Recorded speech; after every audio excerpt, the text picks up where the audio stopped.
Fair enough. Fair enough. All right. Well, has anything come up with you that you want to talk about, or should we start talking about something else over here? Yeah. I mean, let's just dive in. How's your research on the virtues and stuff coming along? I know you were kind of in the middle of some new uh frameworks for thinking about different decisions in moral theory. I know we were talking about that the other day. Yeah, yeah. We had a lot of talk about I mean how I described it as the four moral forces. I have not Right. actually continued that research in the same sense. I've done a lot more research into history because that for History. some reason Interesting. like I said before, how I do my research is go with what the Holy Spirit calls me into. I've been doing a lot of research into that. A lot of research into the Roman Empire. I'm reading a lot of this book right here, The Coming Caesars. I've gone Interesting. I got a whole third further into it. It's very interesting, and especially got into a lot of the research with into Caesar's rise through the wars in Gaul and then the civil war within Rome and all that fun jazz. Um, Interesting.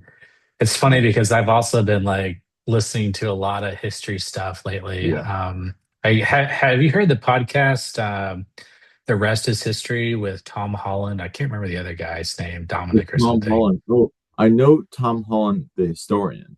Yeah, Uh, he wrote that book Dominion that got really popular in Christian circles about how like um you know Christianity and like the moral values of Christianity were like instrumental to like the creation of Western civilization, like modern America and the Constitution, and basically like basically all modern liberal democracy and even secularism, ironically, is like owes itself in terms of like its fundamental value system to Christianity. Like Christianity never happened. But anyway, like he has this podcast called The Rest is History, and it's really, really good. It's no, okay. very, very entertaining. I've also been listening to this guy Raymond Ibrahim. Have you heard of him? Or I've not heard Ibrahim? He's a of him. I scholar might. who works on like Islam and the history of Islam, particularly like the history of jihad and sort of like I the think I clash might have. between. I might have, but I haven't read anything Yeah, from his. But that's yeah, yeah. he's really good because he kind of like there's kind of this modern bias in academia about Islam, where it's sort of like this new sort of like um retelling the narrative, like Islam is like a religion of peace. We kind of have heard this like Mm. line It's that not. that It's that's not like a at all. religion of peace. But he is a historian, and he like dove directly into the primary, Arabic, resources and the primary literature in that period, and just shows from the history that the records are very clear that like Yeah. the Crusades were a defensive war, and that Islam basically spread and was successful entirely via the sword. So Yeah. it's not No, yeah. it, It's it an it's important thing to make on the historical front of it as well. I mean, first off, this founding was Abraham. Well, yeah, Abraham. He was a warlord, and that a lot of the rules that revolve around the Quran deal with how you become a warlord properly and invade other peoples and how you deal with that. And right. with the Crusades itself, is it about I think it was like 2/3 of all the deaths were from the Muslims fighting other Muslims and killing each other. And so it wasn't even fully just Christians and Muslims fighting to each other. And it was, and the Muslims were invading. I mean, Europe just integrated the Vikings, the Norse, into their population, the Normans, and they just pushed off the Huns. And the last people that were invading into Europe were these Arabs and these Muslims, and they just this was the start of Europe's spring, was the Crusades pushing back all these Islamic forces. Right.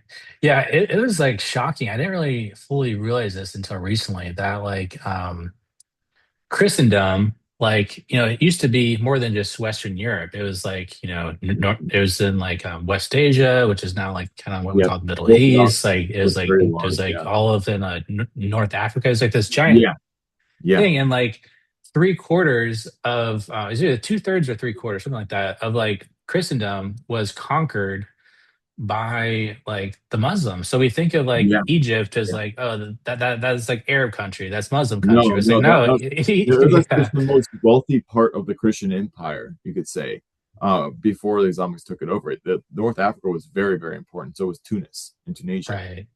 And it's so ironic because so many of these like Western, particularly like the Marxist sympathizers with like Islam, they're always going on and on about how like, oh, the Europeans are like colonialists and imperialists, and they're like, All the culture that goes out and conquers. and yeah, and they're like conquering the Middle East to get their oil and their resources, and just exploiting, these mean Christian Europeans just exploited these peaceful Arabs for is this idea that, oh, the Arabs had this great civilization. Well, they Mm, got all that civilization from the people they like invaded and like stole their yeah, literature and technology. yeah, And so yeah, it's just sort of fascinating learning about this because this sort of narrative is not politically correct yeah. nowadays. Yeah, I mean, yeah, this is true. I would say though, you, so after Islam invaded into North Africa, the Islamic world in North Africa, they had their Arab news, their spring. They had their the golden era of Islam, where they actually had this is the birth of a lot of birth of science came from here. But I would still say they grabbed a lot of it from actual Egypt and Tunis, and that was like the Right, last time that Islam had a shining light. After that, it was right. just a dark age. That was just yeah, it was pretty bad. I would say. Well, even some of the like I can't remember the exact details off the top of my head, but even some of the famous Muslims who we think of as like inventing like Arabic numerals or all these mathematical things. Like Mm. they had Arabic names, but like they were actually part of like that earlier culture that had just been become assimilated. So Yeah, it, this is so true. right. So that whole idea that like, oh, this love of like learning and classical culture comes directly out of Islam. Well, it's more like the people who are already, developing these intellectual um, abilities and capacities, like they were already like living in those areas. Like Yeah. when Well, when so, yeah, when Islam stepped through, like they just continued that research, but they took on like Muslim names and things like this. But yeah. So what's really interesting, which builds on your point, is after the fall of the Roman Empire, the different civilizations that were within the Roman Empire that changed to it, they took different things from it. So the Christians and more since the Westerns, they took a lot of the philosophic, a lot of the rational traditions of Rome and Greece. This is a lot of the Catholic Church was founded on ideas of Plato's Republic, off of a lot of ideas of Aristotle and stuff like this. Islam also took things from the Roman Republic, but it wasn't anything philosophical. It was the family structure and it was the governmental structure, the corrupted governmental Roman structure by this time. And this is the reason why you really only see these areas of learning from these North African places that were Christian. Though I will make a point, in current Central Asia, there is this very, very vibrant, it was one of actually one of the heart places of this golden age of Islam during this time, right where like Turkmenistan is right now, or Uzbekistan. And that in itself had its own vibrant culture, though it's a little weird thing. It got destroyed by the Mongol by Genghis Khan, but it was its own thing. But I think it had some influence. No, it did have influence from Orthodox Christianity as well. So there's a lot of things, I guess. I don't know. right, yeah, it is also kind of just like miraculous to read about some of these like battles. I can't remember the exact. I think the name is the Battle of Lepanto. It's one of these battles where Oh, like the entire like fate of Western Europe as like a Christian yeah, civilization was basically like hung on the thread of like a single like yeah. You're or talking like about the one that was in Malta? yeah, it was in like Yeah, it was like a sea battle. yeah. No, And there's like well, yeah, this overwhelming armada of like the Muslim army, and like things weren't going well. And the Pope had like been calling everyone to like pray the rosary and to pray and do all these penances yeah, and practices for like months leading up to this. And then like and then the Christians when they're like on their ships, like at sea, they were praying the rosary. There's all this rosary stuff. And then like mm. the winds like just suddenly changed in the middle of the Yeah, battle, and the winds like favored the Christians, and they were able to like poop in and just basically wipe out the Islamic fleet. But it's like, and then this is where Our Lady of Victory comes from. So it's like yeah, it just seems like I don't know. There's just sort of things in like history like that where it's like was it seems providential. Like God's hand was somehow like interfering a yeah, little bit. yeah. These So yeah, little now, tiny like yeah, things. It's like the butterfly effect. It's like one little thing can change all of history. yeah. Well, so also, so your battle. So there, I guess there's might be two or more battles. The Malta one I was talking about was, which was it had a lot of the same things. It was really crazy. I'll send you a video on it. It's really good. But these Muslim forces invaded into Malta, and Malta was the one at this point the last stand, and the Vatican, the Pope, issued out decrees of praying the Rosary, like within your story, and it was this overwhelming band of Muslims that were very highly skilled that invaded onto her. I think it was like 40,000 Muslims to like 10,000 Crusaders. It was ridiculous. And for I think like 2 or 3 months, I could be wrong in the time, they were held out in the castle there in Malta, and they would pray the rosary every single day. I think it was said that they're praying the rosary and the rosary beads itself were actually first made here at this battle, or something like that, or they had a lower condition of it, something. But they were able to beat back these 40,000 Muslims after a really, really long stint. These people were, all these knights were fasting because they literally had no food. They were bleeding out, and it was just a ridiculous amount of vigor pushing back against these Muslims that are trying to invade into Europe. It just immense heroic battles. Like that's 4-1 for skill to Right. like how you like that's kind of a bit different. That's a Right. bit It's also in the book that I'm reading by Dr. Abraham or yeah. Ibrahim, I can't remember how to say his name. It's called the Sword and the Scimitar, and Yes, it's yes, yeah, and it's like interesting because he talks about like why historians have thought the Muslim were so successful in their raids and their conquering. And I mean, they were very like, I yeah. mean, they conquered like three-quarters of Christendom. So to some extent, like That's an accomplishment. they were very successful as warriors. And sort of the reason, like, well, why? These are kind of like primitive tribal people, and these Europeans, they were like, you know, they were also soldiers with like a lot of machinery, or not machinery, but like the machinery of war. Like they weren't like some backwards people who weren't experienced in fighting battles. So it's like, why did they lose so much? Well,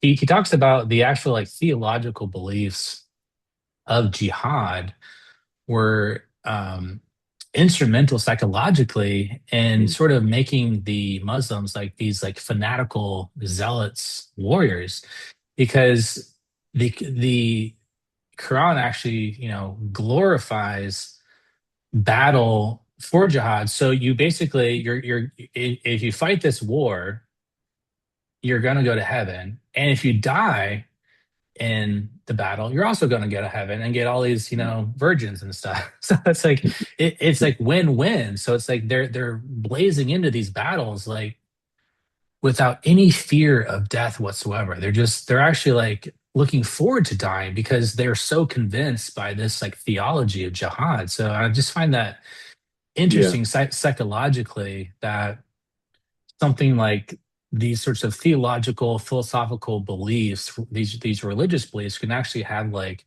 a concrete impact yeah, yeah. No, I mean on these the are fate of the most. history.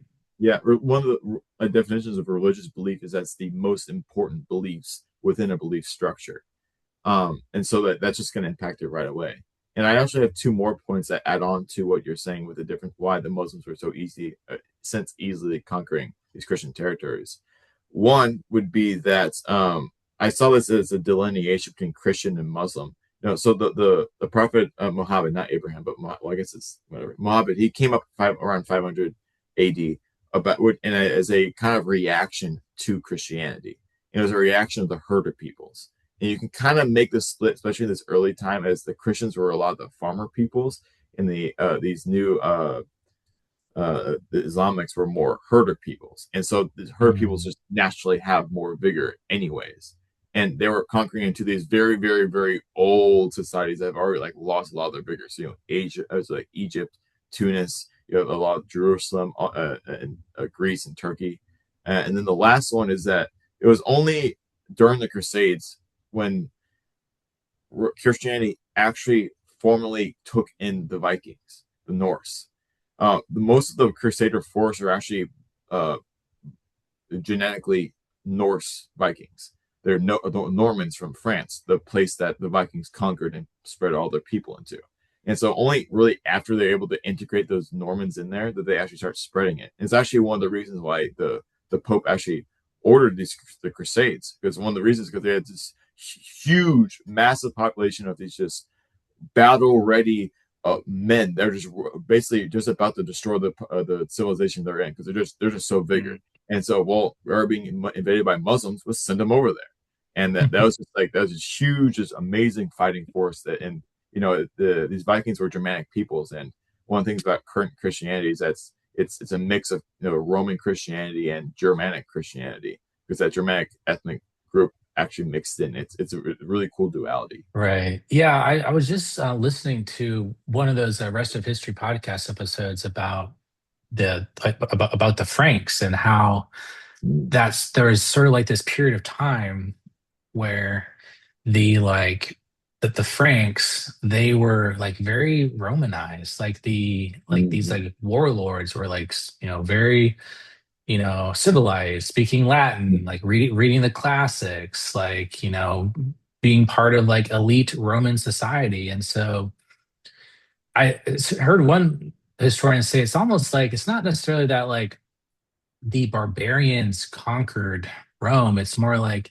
the barbarians almost became like Romanized, and so when the barbarians were taking over some of these Roman government functions in sort of the outskirts, it wasn't like, oh, we're being run by barbarians. Like these like Realize, Frankish warlords like were very much seem like any other Roman leader, because they mm, were so that is interesting because they kind of think like, oh, yeah, they're these barbarians. Well, it's like, well, they're actually pretty sophisticated people. They yeah. weren't like Even by the time of the Frankish Empire, and the Holy Roman Empire, the full of the Germanic blood actually fully integrated into northern northwestern Europe, and so even the populace had it wasn't just Rome, and all the Celtic Gauls that were in France originally were pushed out as well, especially after the Roman right. collapse and the Germans coming in. Yeah. R- Random side note, I had did my ancestry.com tree a while back, and Oh, yeah, I want to and do that. Yeah. once you go back far enough, almost everyone has ties to like the royalty and the blood. But I actually traced my line back to Rollo the Viking, who was one of the people who conquered Normandy, and then also Yep. through him to William the Conqueror. So that's like Yeah. so yeah, Nice. I'm just like, oh sweet. But I'm pretty because like of how the genetics work in terms of these winners over historical time. Like pretty much everyone has some. You go back far enough, it's weird how Well, most people have a lot some of the kind of progeny comes royalty. from a lot of the expansion of progeny of people comes from a lot of these great men. Not just because they have a lot of wives, but also because it's they're the leaders and they're the ones that kind of get through the whole scenario.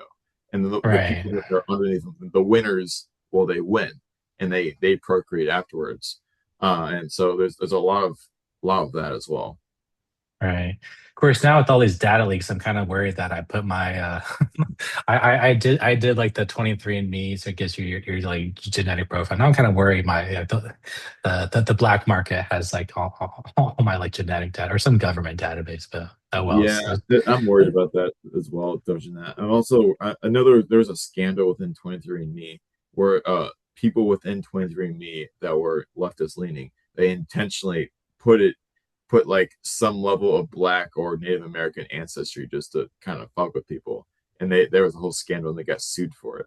So oh my there's God. also that. I didn't even hear about that. That is funny. That is funny. Yeah, it was kind of weird. That's why I didn't even touch it for a little bit, but I think it's fixed now. Whatever that may Yeah. be. Interesting. So I'm kind of curious, like, how come you were looking into the history of like Caesar? I mean, I know I've heard you talk about Caesar all the time, and it seems like it's Yeah, like an area of history you're like fascinated with. So I'm kind of yeah. Well, curious if you so had any yeah, particular research interest yeah. with this I book. did have a good reason for it. So, the book I mentioned earlier, "The Coming Caesars" by Armand de Reincourt, French author. It was written in 1957. One of the central themes is that every single president since George Washington has been getting more and more and more power. But one of the main threads you also see in the book is comparison of Rome to America, and that Rome is America is the new Rome, Europe is the new Greece, and all these different things like Russia is the old Persia, or Alexander is to Napoleon, whatever stuff like that. But what I think it's getting to is that within the next 50 years, we're going to have our version of Caesar. And of course, these connections aren't like fully together, right? There's a lot of historical discrepancy, but the general patterns are still there. And that we're kind of, as a nation, America, we're heading towards a direction that we're going to have a Caesar and probably an American empire. Mm, There'll be enough Civil War strife and eventual circumstances. We talked about this in our right, last call. right, And Back then, I thought it was going to be a Caesar. Like now, I think it's more going to be 50 years from right. what I've been reading and researching. Well, I'm kind of curious, like, why wouldn't it be the case that like America today or even in 50 years isn't more equivalent to like the end of the empire, like the crumbling of the empire, not like these sort of because once the empire crumbled, there wasn't like a new Caesar. Like the Caesar was like going from the republic to the empire, but like Yeah, yeah. Well, we're once it still a what was republic, right? right, We're still a republic, just like back then. If you want to make that comparison, though, of course, their political system was a lot more complex. They had a lot more people in power that would be are now consolidated within certain people, especially the president. And we don't have like a religious figure like they had what was called the Ponticus Maximus, and Caesar was actually elected towards that when he was 17 years old. The religious leader of the whole Roman nation, which is kind of funny. But regardless, I I would my argument is that we are not at a level of decadence and depravity enough. There are still, from what I know across history, there are still levels that we have not reached yet, even with the amount we're seeing, especially with the Epstein files. We just have not reached there yet. And there's still more to go. There's still a power struggle. Like everyone within America is not willing to give up yet. We're still willing to fight and to actually raise something new, especially on the right. We're willing to push things further. And that just means with the rise of Caesar, it was the populares, which were they thought that power came from elections of the people, and so it was the power of the people that put people in power and what should be put power in the world. The ultimates were the people that thought it was from the Senate and from these higher authorities, whether financial or the governmental, that should decide all this stuff. Caesar was part of the populares, and there was already an earlier civil war that killed his uncle. It was one of the guys I was trying to raise up. I don't think we've had that civil war yet, but he he of course it's a historical development, but he gained more and more popularity, especially when he invaded into Gaul, which is now France, from northern Italy, and he gained a lot of popularity by doing that. Even though it was technically kind of illegal by the Roman laws, he was able to conquer all of Gaul by doing a lot of pacification and a lot of wars. He came back a war hero, and that's when he crossed the Rubicon. Because at that moment, Pompey, there's a lot of historical things there, but right before then, it was Pompey, um, Caesar. Pompey was a guy; he was a general as well. He was an optimate. He was in the Senate. And there was another guy, Crassus. He was the most richest guy in Rome, very very influential. And those three they ruled Rome after the Civil War. It was kind of a weird situation, but Crassus died. The rich guy died, fighting somewhere, and these two guys started butting heads a lot. And it got to a point where Pompey was asking Caesar to relinquish all of his positions so he could be arrested, and Caesar didn't want to do that. And his decision was the only way I can stop this from happening is if I bring my troops over the Rubicon, which was illegal. You couldn't bring, because Rubicon, which was in like middle Italy, a little bit more north Italy, was the limit of what they thought was like uh Rome, like Rome proper. It's kind of like the Mississippi dividing West and East America. And you couldn't bring any of your legions over. And so he did. He brought them over and he chased Pompey out of there. And there was a big civil war that happened after that, but he just gained more power. And then he became the emperor. Um, through a lot of different things. It was a historical development, just like the French Revolution. It was just like small things that added up over time, and eventually, over 4 years, the king was, this head came off. Um, but I think that's gonna, because there's enough tension that's building up that I would imagine that there would be enough support of people, because Caesar's main power was the bully pulpit of Rome. It was the power of the people. He was so famous and so liked by people. He was very, very good at doing it. He's a very good speaker, all these good things. And I think the same thing now is just to be enough opposition against the Senate or against our Congress, that there would be a guy that would rise up out of the ashes and take all the support and then come in and actually change things. Because like everyone knows, barely any laws get passed anymore in Congress. The same thing was happening in Rome. There's huge stalemates. Nothing could happen unless like a state of emergency was called. Nothing could happen. And same thing is about to happen now. We've been having these shutdowns. We haven't had one in a while now, but they're going to happen again. And people are going to start believing that only a strong person can stop these shutdowns and keep things going. If only he had all of the power. Right. It's almost like impossible for me to imagine Yeah. what that scenario would look like in the context of like modern day America, just because, you know, for one, like, Caesar had like a whole army behind him, right? So Yeah. Well, whereas whoever would be, this theoretical, American Caesar, mhm. like he's not going to be able to like single-handedly march the military Yeah. unless he's already the president. But you have Yeah. to be elected to be president. So it's like unless the very mechanisms of our democracy totally shut down at the the local level, the state level, the at the Mhm. federal level. I mean, you'd have to have like the entire machinery of democracy just. Actually, I have an answer for that, for how it could happen. I think I'm so one of the comparisons I think I saw was that, so the weird is the first comparison they made here kind of took me off because it seemed a little weird, but they compared the southern Italy below the Rubicon as America east of the Mississippi, and our expansion west of the frontier into the west was their expansion north into northern Italy, into the Po Valley, underneath Alps. And that seems small, but remember, these are size comparisons to a large degree. And going into it were the Gauls. And then they went further into France. The thing is, we went into the west, and we push out, where we conquer the Mexicans, and we did like the spot that the Gauls recently the Romans went into the spot in northern Italy that the Gauls recently went into. Same thing for the Mexicans, and then they went further and then wiped out all the Gauls and took them. So what would probably happen would be some form of general or lieutenant would get some.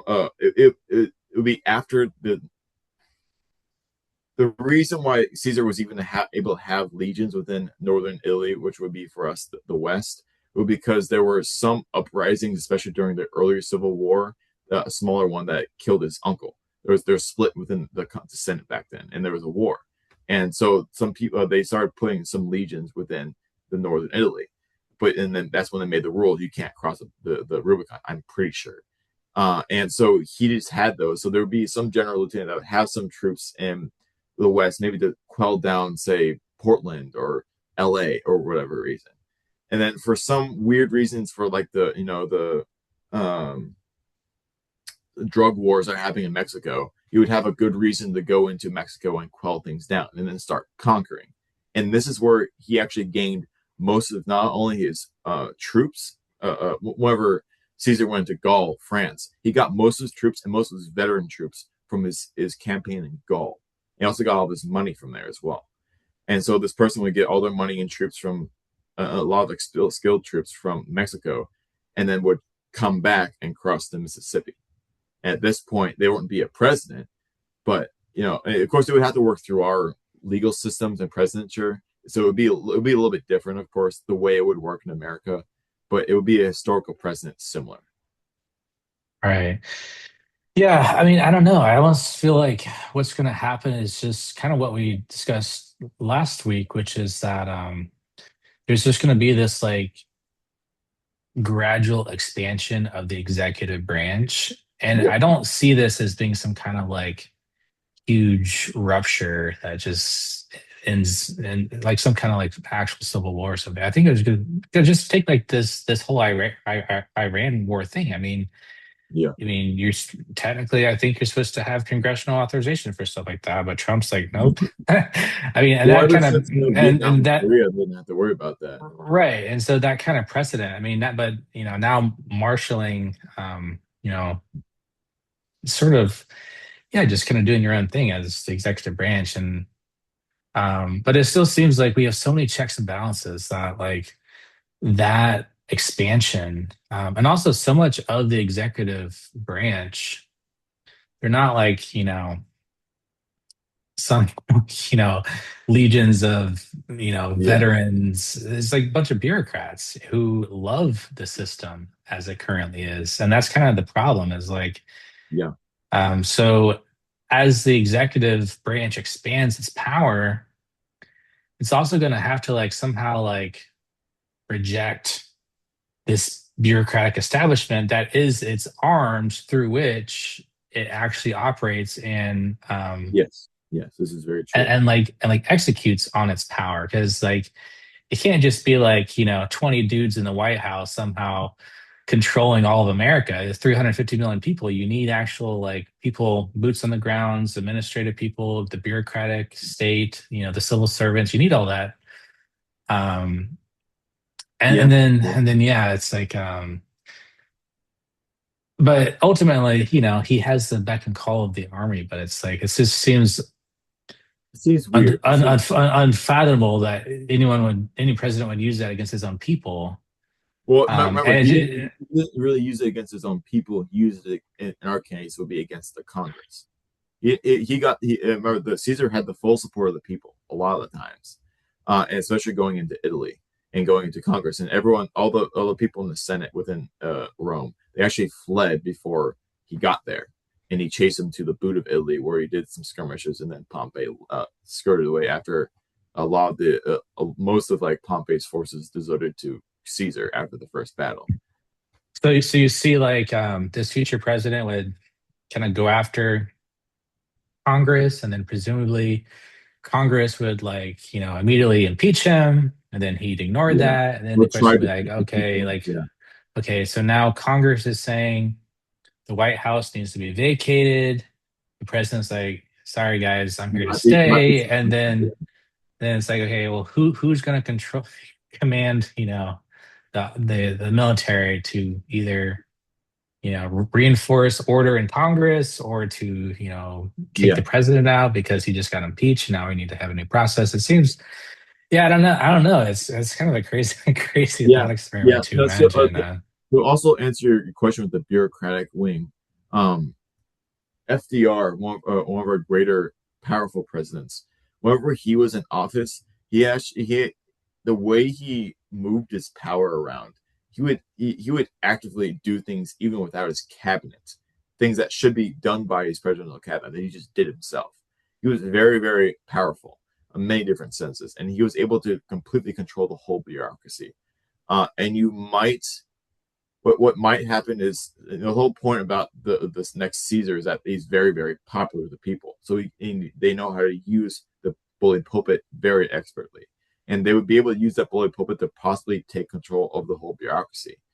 Maybe not like the CIA or FBI, like they may break away. I have no clue. There's a lot more things that are different within our age, Right. but It's we might be able also to do that. the Romans, they were presumably more like ethnically and culturally homogenous in terms of like having that broad support for their guy. But in America, we're like the classic melting pot. I mean, how like the like Well, melting pot, how you have like, you have the secularists, you have the Marxists, you have Christians, you have Catholics, you have Protestants, you have evangelicals, you have, Muslims, Buddhists. I mean, we just have like all these immigrants, and it's, Yeah. Well, it I can seems answer like that question as well. there's no unified culture that would rally behind a single guy because like we're basically split between left and right. So I would see this Yeah. only possible if like There's a unity. demographically we the whole country started moving in one direction or another. We move left, we're gonna get the leftist dictator. If we're gonna move to the right, we're gonna get the Caesar figure. Yeah. So Yeah. it just Well, seems yeah. like depending on, but it seems like without that kind of like homogeneity, or at least like 75% all leans one way politically. But Yeah. as long as we're like deadlocked in this 50-50 left versus right culture war stuff, like I just don't see it happening because well, you're Well, never so gonna I think, get yeah, there's a couple points to be made about that. One is that Rome actually, in of itself, at this point, was also its own form of a melting pot.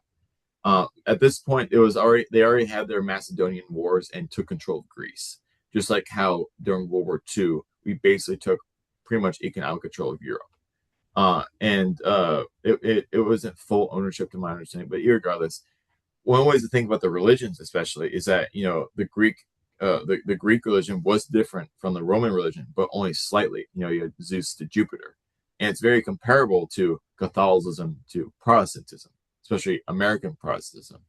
And you still had a lot of Greek believers within Rome as well. You had a lot of people that were immigrated in from Egypt and Judea and Tunis and Hispania and Gaul, all came into Rome. The Roman nation was relatively mixed. It wasn't, I would say, as mixed as we are now, but it still had that mix in there. And for how we might go into more unity, I think it's towards the right. I see the development of the left as more towards elitism. So most of the left are turning more towards either weird radicals that are kind of the lower societies or the higher people that are pushing for things. And then they'll just turn to the optimates, the people that are in elite structures that are fighting for stuff. And the optimates had supporters of the people, right? It wasn't full of popularities of the people, but the right, I think, is going to turn to popularities, which is because they'll only talk about right freedom of speech, freedom of assembly, talking about voting and a lot of these other things, and so it's very in line with it at least. right. Also wonder there's this whole like debate within historical methodology in terms of like how do you draw causal conclusions about what caused what in like history. And it's kind of like the like old Yeah, idea of the great man theory that like the course of history can be changed by these singular individuals with like incredible like charisma and yeah, just like they're yeah, just totally unique individuals who have this mm-hmm. totally like Jesus, for example. Yeah, I mean, obviously, he's supernatural, but he, even if he bought the secular story, he changed the world, one guy. So yeah, it's and so you have yeah. also a history. Napoleon, Alexander the Great, Caesar, these are all still Right, singular. right. So the question is this like, thing you're discussing about this, this new Caesar, this theoretical future Caesar, is that going to be a dependent on one of these great figures of history, these great men, or is it just, or is the theory more like almost like a Marxist, like historical dialectic, where this is like a historical necessity, where like, because there's kind of like There's this something similar idea can happen. from like Hegel, where like history is unfolding via these like necessary logical structures, and so they and that argument, this like future Caesar, this king, this monarch, that's like baked in by necessity to these historical logics, whereas the alternative would be like, no, it's all totally contingent. That may not happen without a great man. Like it may not happen. Like maybe, the next 50 presidents will just be super weak men because, it's just, for example, Trump. Trump is like one of these great men, these singular, unique. There's never going to be another Trump. So it's like Yeah, right now, I think people on the right, particularly like the new right, the dissident right, the reactionary right, they're like talking about, kings and monarchs again, but because I think we're all inspired by Trump. He's like this. He's kind of like this. The yeah. guy, the It's guy, unfortunate. the Yeah, guy who would do it. would be Mm. Trump, a Trump-like guy. But it's like, are we gonna get another Trump? Yeah, I yeah. mean, Well, who so yeah, knows? yeah. To answer your first question, it's gonna be a weird mix. One of the things I like to say about history is that it's half determinism, that it's like it's patterns of history that are gonna happen, and also half um conscious or maybe based off of heroic actions of certain individuals. And the way you would mix them together is that there's these patterns that are happening, and there's going to be these pressure systems that develop within history. So, like the pressure against right and left is one of them. What's happening right now, and it'll get to such a point that a man can rise up and become the become him, and be the guy that just pokes the bubble and steers history in the way that he thinks it needs to go. That goes in the way that's kind of within the patterns of history. It's a mixture. Like there's Right, going to be these patterns and all these things that happen. right. You could still be heroic and do things within it. Right. And that makes perfect sense to me. And I always found that debate weird that it's like It a is weird. it's like an either or. And I It's think a knowledge partly both. and I think partly that like the reason why it was set up as like an either or is because a lot of these, liberal, secular, Western academic historians they hate the great men of history because they're white, they're Yeah, imperialists, they're misogynists, they're patriarchal. They're basically they're bad masculine. men. Yeah, Yeah, they're masculine, and those are all bad things. And so we want. This is why Marxism was so popular because it put the entire history on the peasants. It wasn't yeah, like great men don't do anything. They're just yeah. it's all the Yeah, machinery it of, made the of like prideful economics. spiral for the peasants. Well, it wasn't even for the peasants. It was actually a prideful spiral for the intellectuals. So the intellectuals that Right. had no power, these intellectuals that made stuff like Marx and Engels, and they didn't know nothing about the actual working person. No working person really even supports Marxism. It's always these intellectuals that are super naive that want power and pride and aren't really worried about like showing that. That's why the basis Right. of Marxism nowadays is universities. Right. But yeah, Right. one of the problems with the debate, which is a problem with many of these type of debates, is it gets to one of the weird natures of how truth actually functions in the world. It's very, very slippery and paradoxical. So at first notice, it looks like it's contradictory, but if you look into it more, you'll see how they mesh together. So determinism and like self-makingism, maybe if we'll put it that way, they're very contradictory. They're opposites, but they're a duality that mix together, and they're both forces that interact in the world. It's Right. hard for people to understand, and it goes across a Right. lot of different rule sets. Well, this is just, this is one of the big mysteries of theology. Like, how do you have the providential, determinism that comes from God being the all-powerful sustainer of reality who Mm. controls the movement of every quark and every electron in the whole universe. At the same Yeah. time, we have free will. So it's Mm. like how do you have omniscience and omnipotence? It's kind of like the logical problem of free will. But the thing is like it's both. It's like Yeah.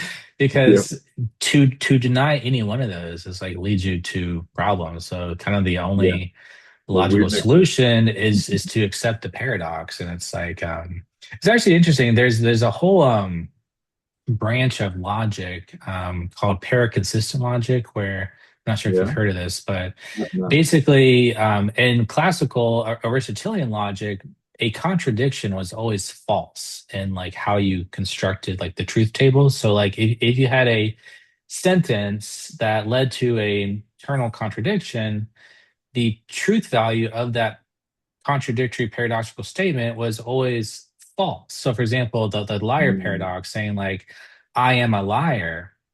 Am I lying or am I not lying? Well, it leads to a paradox. Well, on this new logic that's been developed only within the last like several decades, it's pretty new stuff. But basically, the key move is to say that a paradox can be true. If you have a contradiction or a paradox, the paradox isn't false, it's actually true.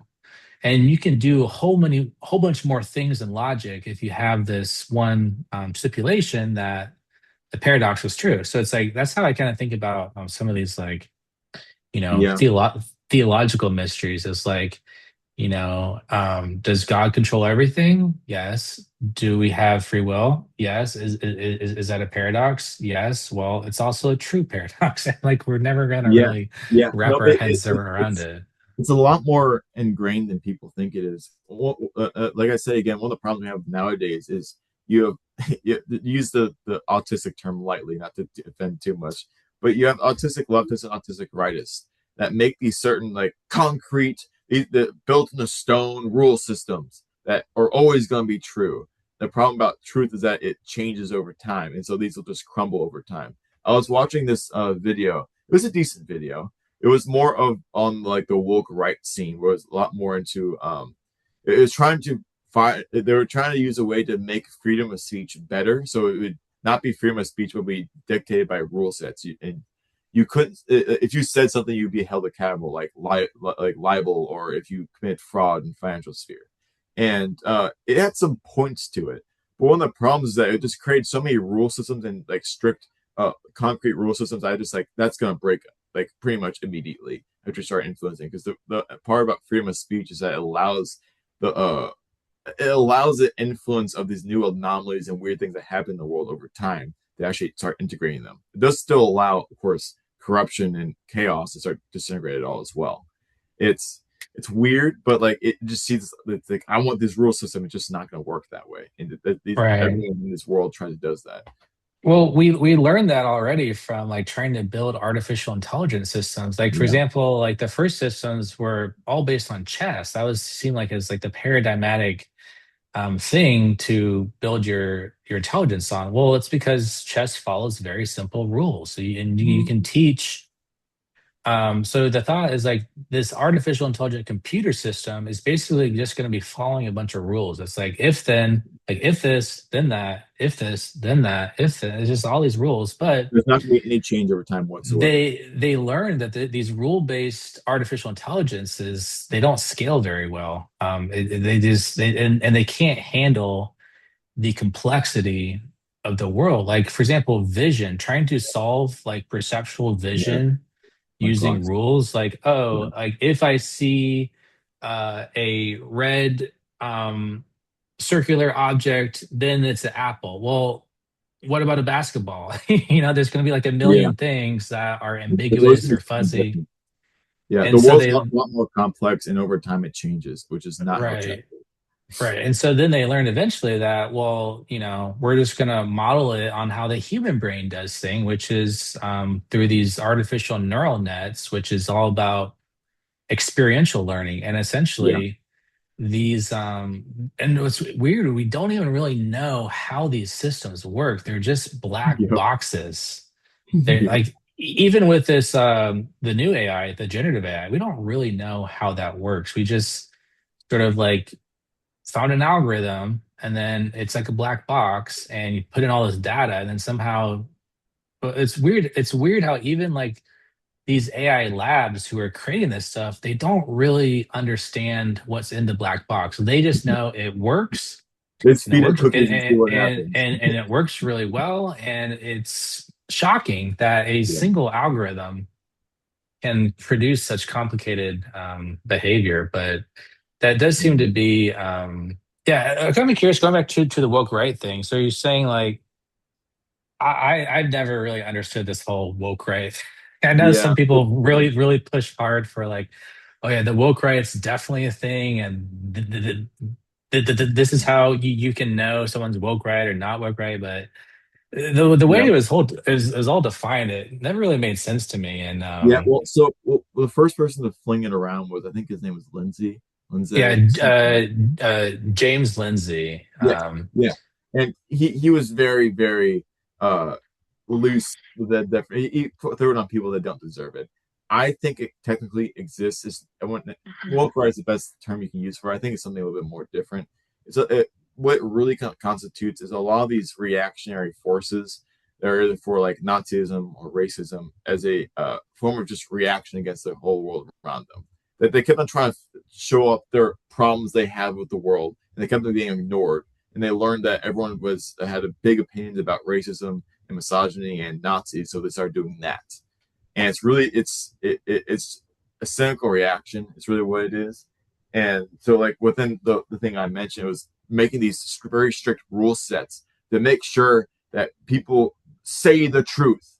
You have to do the truth, and it's Right. just there's reaction because they can never say anything. You'll see these videos Right. everywhere of these like leftist people from colleges that just has these like incredibly crazy points. They listen to no form of logic or reason or facts, and they just go on their emotions. And this affects people. And the woke right's reaction towards that, I think, is an incorrect reaction. They play into the game of the leftists. Like, you don't say you're a Nazi. You don't even know what Nazism is. A lot of them don't even know anything about it, and they just say it just to get a reaction. No, you got to transcend that, become something better. Christian Right. Western goes even farther than that. Right. I do think just, as a matter of like having language that's meaningful and clear, like the term woke is already like hard enough to Yeah, like to so to many definitions. to like define. And Uh, like even most people who are commenting in the culture war who are like anti-woke, if you put them on the spot to give a quick, simple, like two sentence definition of what it means yeah. to be woke, a lot of people would flub that. They wouldn't be able to I, answer I, it. I, one of my friends asked me that a while ago, and I flubbed it myself. It's an emergent word that came out that people there isn't a practical definition for it yet. Right. And I Just a think word that exists. the way, and in order to make that a coherent, sensible term, we have to keep it with its roots, which comes out of the progressive worldview, which comes out of the intersectional feminism worldview, which comes out of the Marxist gender theory worldview, Socialist. which I would comes consider out it of socialist as well. the cultural Marxist worldview, which comes out of the Frankfurt School, which goes back to critical theory, which Yeah, goes back to Marxism. So unless you keep that like Marxist, that cultural Marxist history in line or in mind, like you're just gonna lose sense of like what the term even means. So to say like, oh, yeah, now yeah, there's these like conservative right wingers who are woke because they have this tribalistic, edginess to them. No, like you need that's to the be more point. Yeah, creative and yeah, come up with a new term. Otherwise, we spent the yeah, last 15 years trying to like, make woke like a real legitimate thing that we can point at. That's woke, that's not woke. And it's like yeah. once you say, Well, like they're woke, right? Like, no, I don't think yeah. that's Well, right. I'll make a point here. So there's a couple things. One, a lot, in all technicality, fascism and Nazism are actually forms of socialism. The Nazism is Nazi is that National Socialist Workers Party.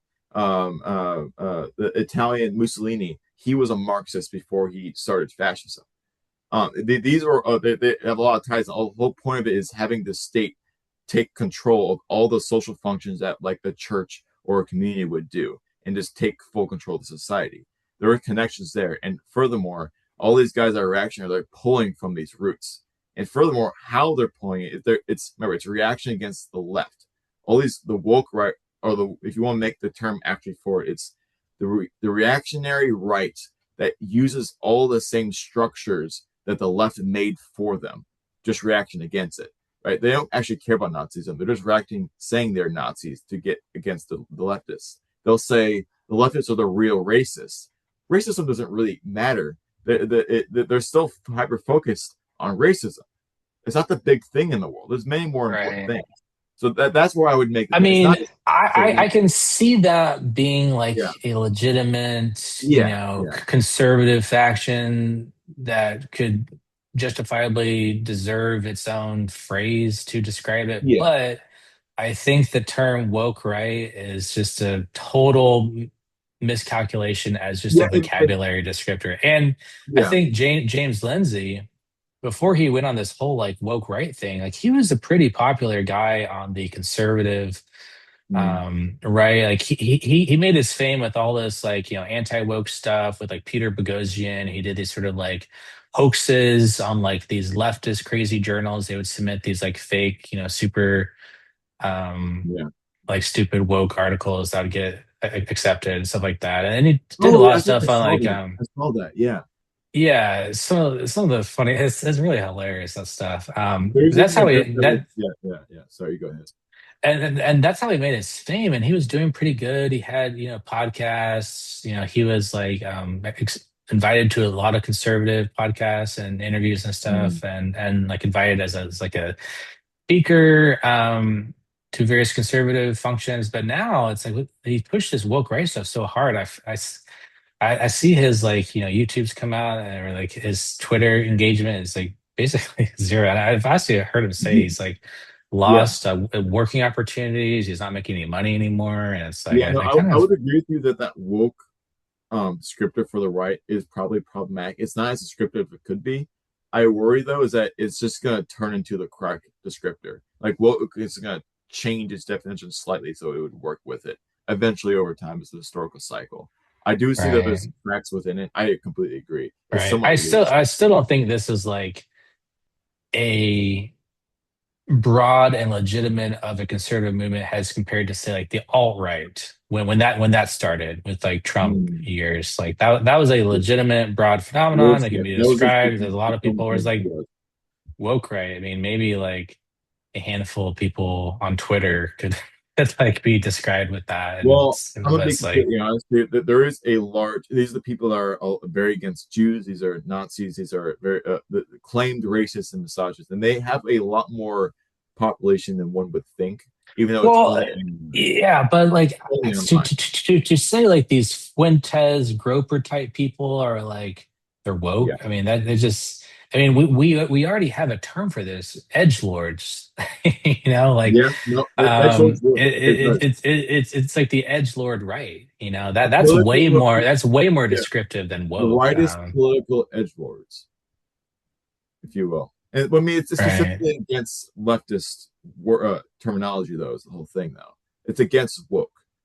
And that's right. one of the points I made. Is it's the whole point of this is the edge lording is that it's so wrapped up in the rules of woke, it kind of is woke. That's the point.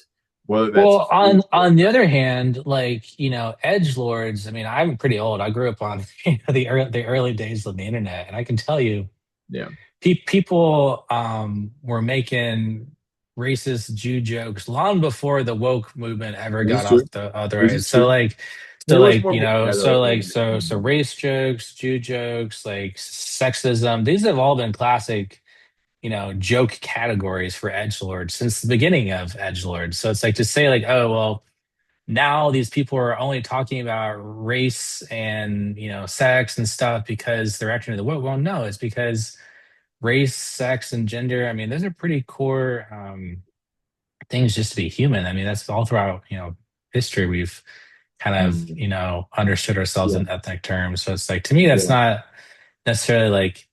I mean, it may be a reaction to the wokeism, but to like make edgy jokes based on those topics, like that seems to predate the like woke phenomenon to me. Well, But maybe particularly like the Groyper types who are making these sorts of jokes, yeah. like Maybe you could make a point though.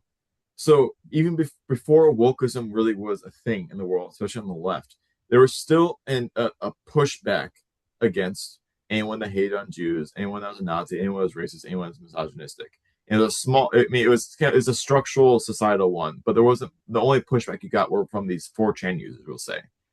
And only when wokeism was really pushed, like it was started a cultural phenomenon. Black Lives Matter. Even before that, that's when these groypers and many other people started to rise up as well as a force that acted against the wokeism. That were both satanic in nature. I would say, just pushing back against each other to kind of balance each other out, ish it's still more complex, but I think the underlying currents for both of them were there. And when they one got bigger, the other one got bigger with it because it's just going to push back. All across the modern age, there was more and more and more push against white men, especially young white men. And young white men had nothing in society; nothing was given to them, and they had no hope, no future for themselves. And that was a way to get back at the society, but it was only small. Now it's very large now. right. Yeah, that makes sense. Mhm. I've have to read more about this whole like Yeah. argument for that term, the woke right being accurate, Well, fair enough. Fair enough. Might even see but some articles later in the time, maybe in the next year, talking about this as well. it's being Yeah, talked about a lot. it does seem interesting though that some of these like oh you absolutely can't make jokes about that. It's sort of like broken through a little. I mean, you still see this just with like Nick Fuentes, for example. Like when he went on Piers Morgan, like pretty much all Piers Morgan did is just show all these clips from him making edgy jokes for the past like Yeah, 10 years. And it's yeah. like, This is the and ultimate. and like that's gonna follow him around his entire life. Yeah, So it's and to some extent, these sorts of like anti-edgelord social norms are still very much in place, particularly if you're trying to like get access to the higher the highest echelons of political power or well, in modern like the political power, mainstream. given the status quo, it Yeah, might yeah, change. yeah. Yeah, But it does seem to your point that when when Piers Morgan like called out Fuentes for making some like Holocaust joke, yeah. Or saying Fuentes' Hitler was reaction was cool. he was Yeah, like too soon. He just made a joke. He just made a joke out of it and totally like yeah, disarmed yeah. um Here's Piers Arnie. Morgan. And I think Yeah, that sort of like reaction or just look at all the memes with like Kanye with that, that like Hitler song that went. I mean, it's just like people are like, pushing themselves on TikTok listening to that. Now some people they get fired from their jobs for, sharing that, but many people didn't. So that seems to be a shift that's yeah. No, happening. it's a big shift. It's a very important shift. A lot of people are talking about race and gender and how it's different and trans stuff. And like 2 years ago, 3 years ago, you would have been destroyed saying that. It's different now. Right. The winds are shifting. Yeah. Well, yes, particularly the trans stuff, like it is way now. I still would never in a million years like say any of this stuff like at work with the HR because like that I mean that'd be a quick ticket to getting fired in Yeah. any modern corporate environment. But with once Elon Musk bought X, um, even like Facebook now allows quote unquote transphobic comments. Like it used to be Yeah. you Oh, would that's you would right.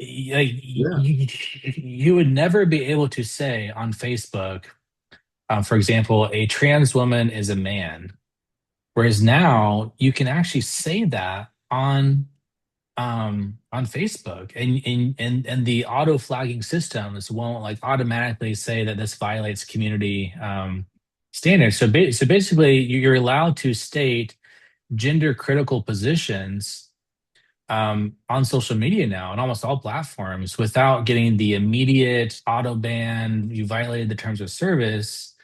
Hmm.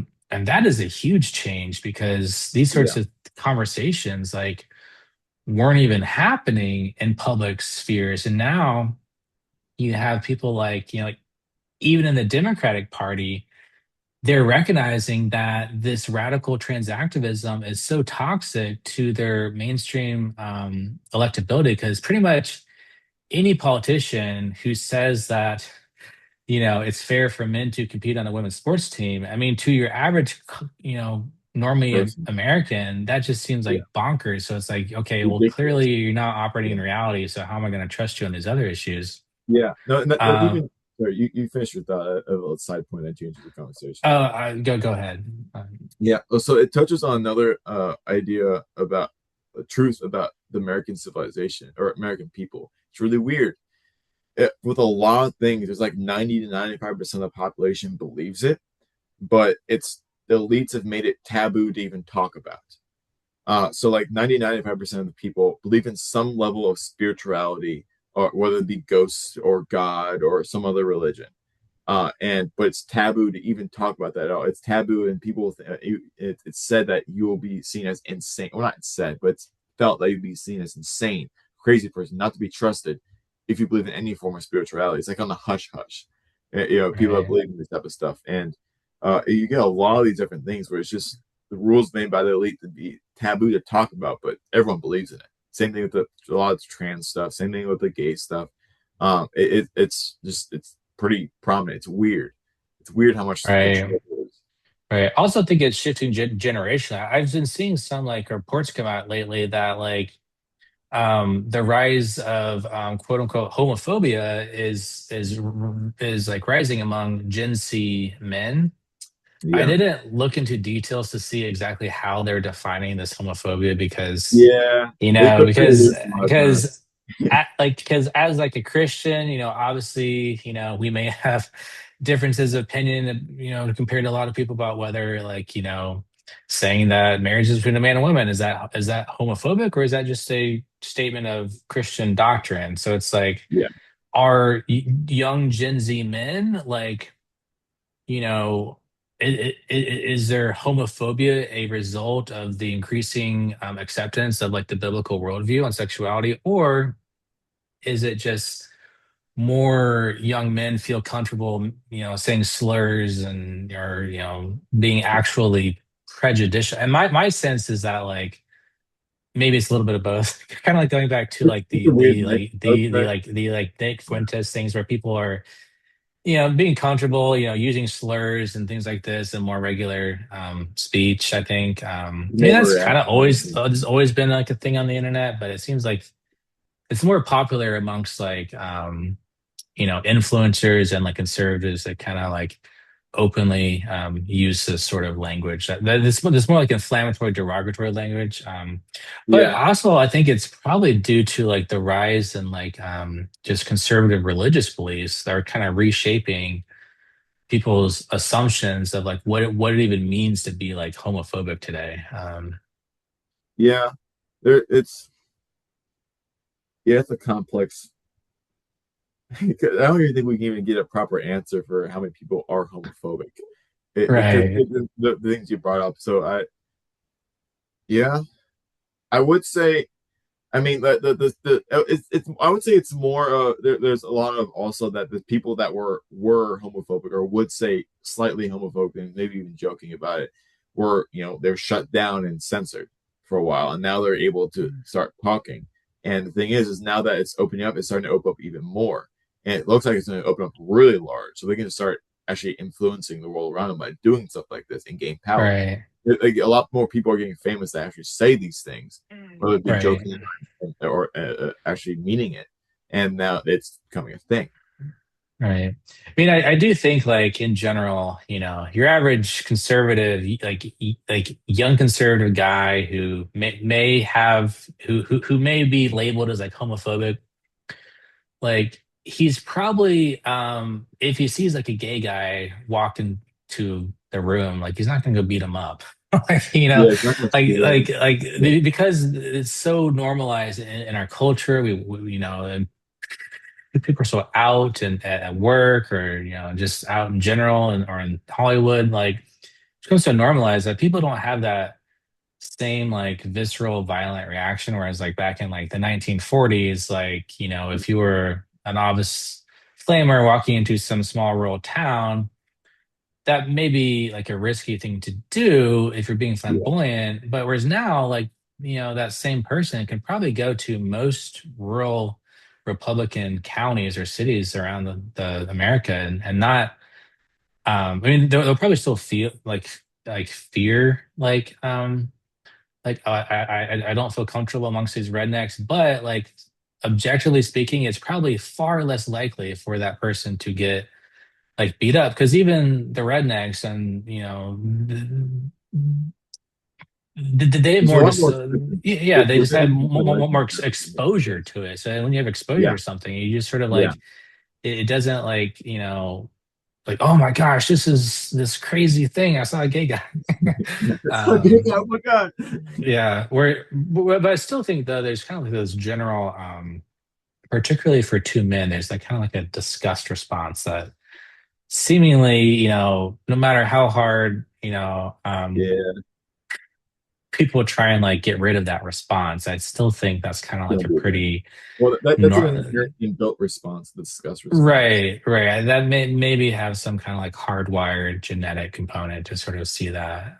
Yeah, And yeah, but you know, I think people are able to sort of like, you know, uh tamp down on that or like or sort of suppress that reaction a little bit particularly if they're in polite society you know at the grocery store at the bank or or it's like your cashier at the line is maybe they're gay, but you're not gonna like you're probably just gonna like keep your thoughts to yourself. Whereas like Just move on. Yeah. so in that sense, I think our society has definitely become less homophobic over the decades. But Oh yeah, yeah, yeah. It definitely over the time. It's definitely yeah, yeah, yeah. I right, agree. I completely agree. so like even if like there's a new homophobia on the rise amongst these young men, like I still say it's reactionary. it's I still say still it's it's reactionary. yeah, and That's I think all that it is. makes sense because people want to be able to say their slurs on Twitter and like make their jokes To get away with it, to seem and powerful, like to be able to yeah, do and that. they're like chatting with the boys on PlayStation Live and they're making jokes. I mean, that's pretty standard like guy stuff. I don't feel like that's like, oh, these guys are, gonna start, smearing the queers and,